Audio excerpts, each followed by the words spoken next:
Alberta is a region of many resources and industry, especially in agriculture. But one unusual method of agriculture, particularly in our region, has been getting recent traction in development since it was introduced in the 90s. Fish. BCN's Landon Hickok toured through Lethbridge Polytechnic's Integrated Agriculture Technology Centre to discover the magic of aquaponics. Lethbridge Polytechnic here is one of the few research facilities in Alberta which studies the practice of aquaponics.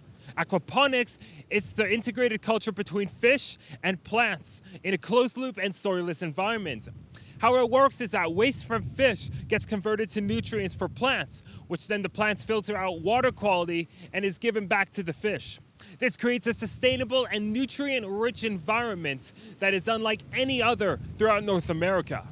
Dr. Nick Savadoff, Senior Research Scientist with the Polytechnic's Integrated Agriculture Technology Center, believes Lethbridge Polytechnic is the nation's top-ranked institution in aquaponics, and he was kind enough to give me a tour of the facility and how the whole process works.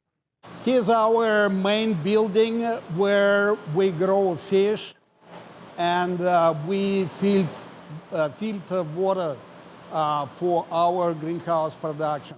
You can see those long trays. Those trays are filled with what we call black carbon. This black carbon is produced from bamboo through what we call carbonization process.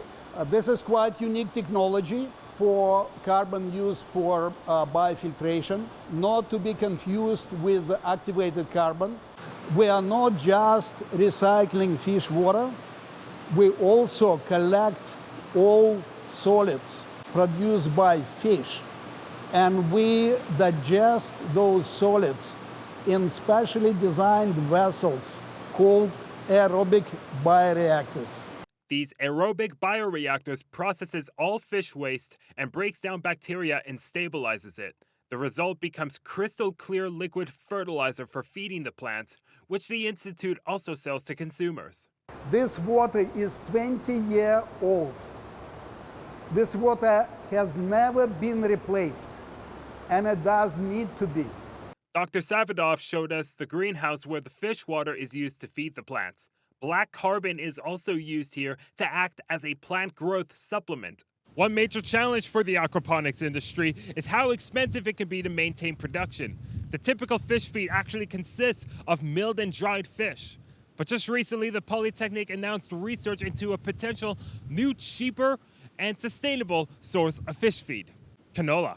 We've been working with Canola Council of Canada and Agriculture and Agri-Food Canada to create a project where we hope to study their idea of replacing part of fish meal with a canola-based meal. Why it's so important? Because fish meal is not really sustainable. In order to grow fish, you have to kill fish. We hope that in this study we will prove that canola meal will provide enough nutrients for fish, but also for plants. If successful, this will open an entire new market for the canola industry and will save the aquaponics industry millions of dollars. Dr. Savadoff says that dozens of automated aquaponics modules will need to be built, and what he says is state-of-the-art technology that the world has never seen. Alberta, is safe to say, would be an integral region in the aquaponics industry, despite being over 1,000 kilometers from the nearest ocean.